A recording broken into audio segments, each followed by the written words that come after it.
Hi, I'm Jonathan M0JSX, and today we're looking at a radio which I know you've seen before because everybody and their dog's done a video on this radio, it turns out, but nevertheless, here we are. It's the Retevis Ailunce HA1UV. And I have to say, I've been pretty impressed with it so far. But before we get into any of my thoughts, let's have a look at what you get in the box. So here we have the box for the radio. So this is the Retevis Ailunce, I believe it's pronounced. I did ask Retevis for the pronunciation guide for Ailunce, and that's how they gave it to me in the proper International Phonetic Alphabet. It was rather weird. Anyway, this is the box. It's pretty unassuming. It's mostly blank. We are together. Not quite sure what that means.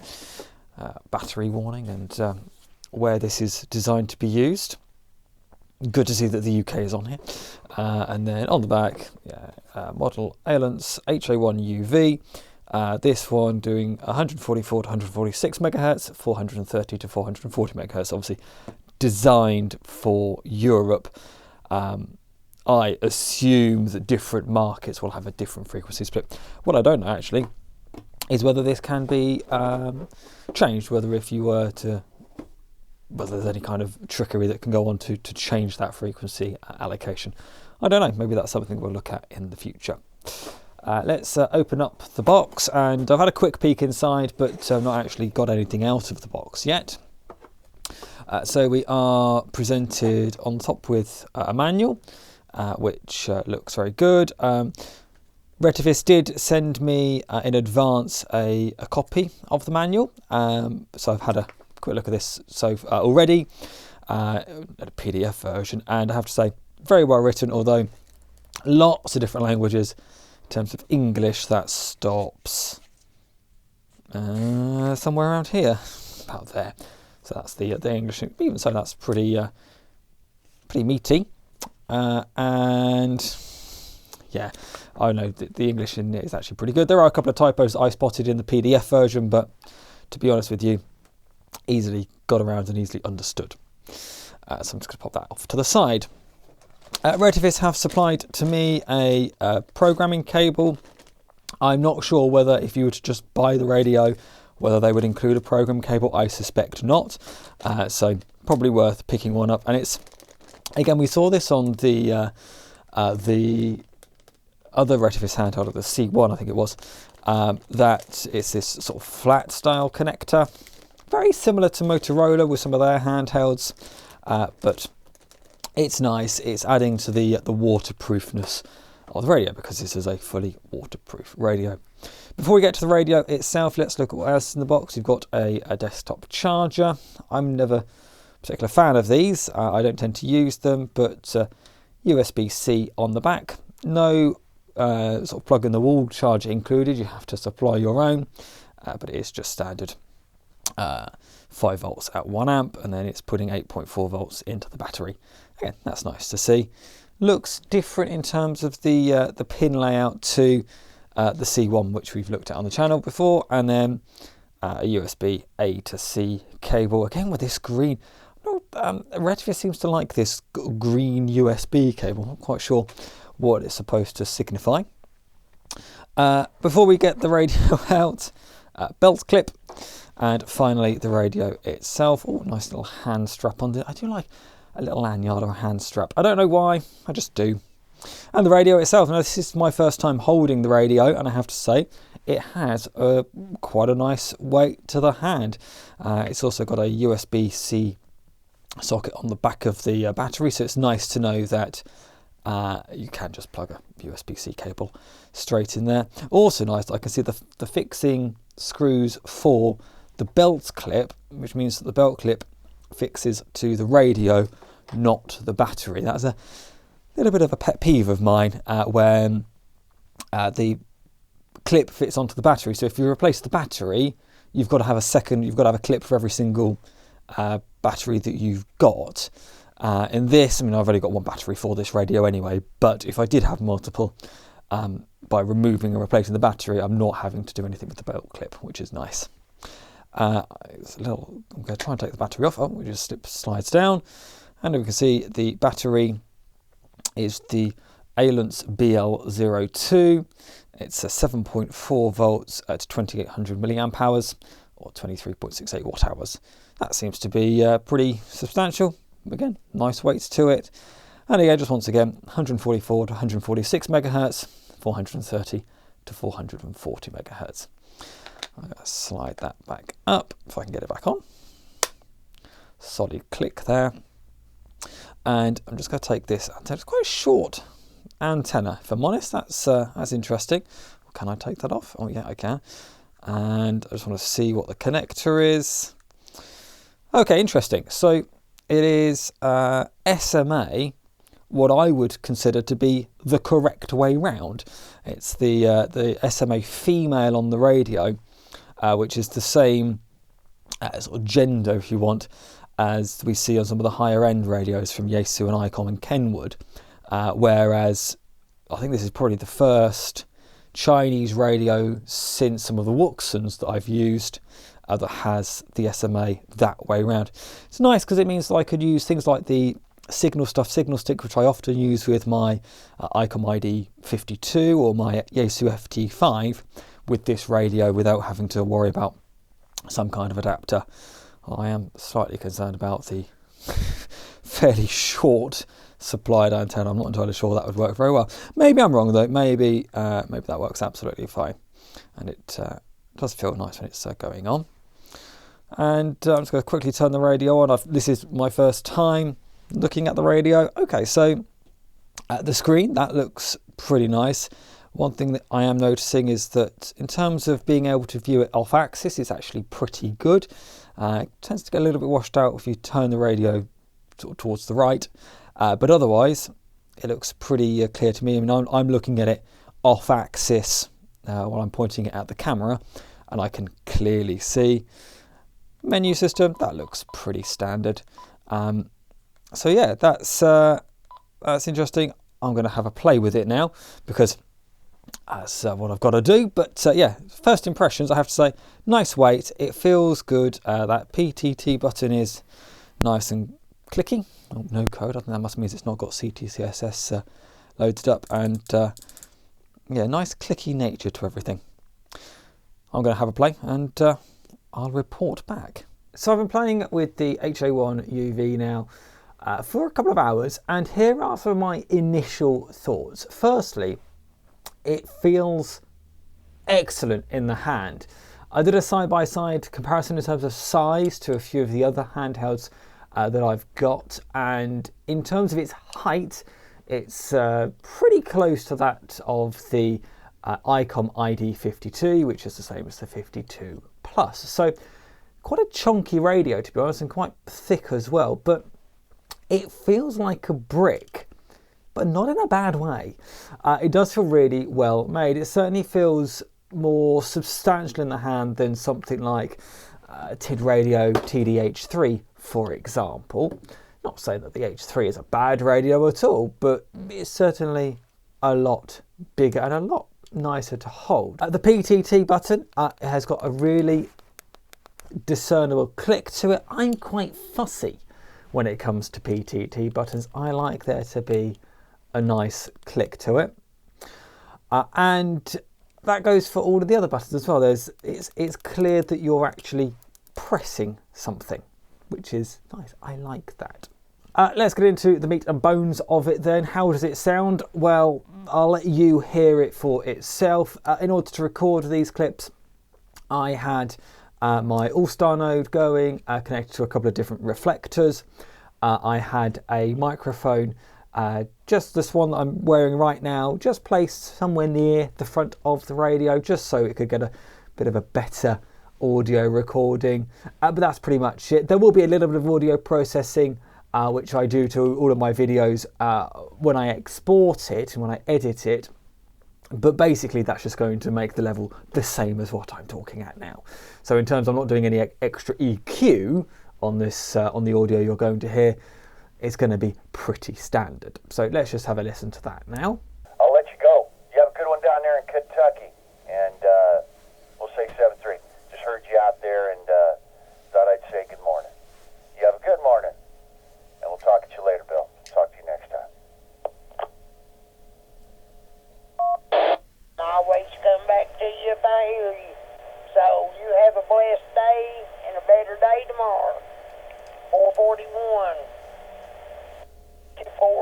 Zulu Delta Foxtrot. I'm clear as ball ski. Thank you, sir. And for its transmitter, again, I think it sounds pretty good, but I'll let you hear it for itself. So in order to conduct this test, obviously I was transmitting with the HA1UV and used my ICOM IC705 in order to record the audio. So I'll let you hear that now. This is M0JSX, testing 1, 2, 3, 4, 5, 5, 4, 3, 2, 1. Just testing the audio transmit voice quality on the Retevis Ailunce HA1UV. M0JSX, just testing. Now let's talk about programming software for this radio, and I have to say the Retevis programming software, or CPS, is actually pretty good. It does a decent job of allowing me to, or allowing one to, change memory channels, edit things like CTCSS and DTMF codes, yada yada yada yada yada. Also, it's how you do a firmware upgrade. I haven't yet done it, but I know I need to. I know there is a firmware update for this radio, which is available to try. It's not that I've done it, but I know that's how we do it. In terms of entering memory channels, it's pretty simple. It looks like an Excel spreadsheet, to be honest with you, but it is quite limited in some respects. So, for instance, this radio does not yet support chirp, or rather chirp does not yet support this radio, depending on which way around you want to see it. And that is a slight annoyance, because it means that you can't do things like a repeater book import or external source import should you wish to, which means that with the programming software designed for the radio by Retevis, you are having to manually enter everything. It's also a little bit annoying that with some other programming softwares, and I'm thinking mostly like things like the Anytone programming software for their DMR radios, you can export your channel list as a CSV, edit it in something more familiar, maybe like Excel or an alternative, and then re-import it back into the programming software, having made all of your edits in a more friendly way where you might be able to change lots of things or change the same thing on lots of different channels all at the same time. One thing, or one where I would have loved to be able to do that with this radio, was setting the timeout. So the timeout is set per channel, and by default it's set for 180 seconds. Now, I don't like timeouts. I can see where there is a need for them some ways, but realistically I want to turn the timeout off. With the programming software for the HA1UV, you have to do that line by line by line by line. So if you've got 20 channels that you've programmed up, you'll then have to go through that 20 times. Whereas if I could export to a CSV, change that value in a spreadsheet program, and then put it back into the programming software, that would actually be quicker than having to play around with it like that. Now, I'm not set up in order to measure the spectral purity or anything like that, harmonics, whatever, regarding this radio. So I'm going to let others do that. I know that Matt over at Tech Minds did that in his video, so check out his video. I'll link it somewhere just up there. But realistically, I think this radio is really good. Let's talk about price, because ultimately it's only as good as the price point it's being marketed at. And well, you can buy these from a couple of different locations. So first off, you can buy them from Amazon, both in the UK and the US, and I've got links to both their affiliate links down below. But if you want just radio on its own, just one of them, they do a pair should you wish that, but £64.49 on the UK Amazon store. There is also a code which on the US store would take $10 off. I'm not quite sure what it takes off in pounds, but I'm assured the same code works on both the US and the UK site. That code is here. It's also in the description below. Or you can purchase it from Retevis directly. That is $59.99 US. Convert that to your local currency using an online tool. Again, an affiliate link if you wanted to buy it directly from Retevis is included down below. I think it is, for that kind of money, it is a really good option. As I say, build quality is fantastic. The fact, I think that's, for me, this is the bit that I can't get over, the fact it's an SMA the correct way round. Too long have I been used to radios not having that gender and having to continually use either those little adapt pieces. I'll have to double up with all of my antennas, but it is nice just to be able to take off the supplied rubber duck, which I have to say works better than I was expecting it to. But being able to throw on, I'm going to grab random longer antenna that I happen to have to hand, being able to throw on a standard longer antenna. This one is one from Moonraker actually. But that's nice. It's nice that it's the same gender as a lot of my other radios. It also means, I think, that if you're looking for your first handheld, it's a good option because it offers a bit more of a better build quality than something like a Baofeng UV5R or even things like the TID Radio TDH3.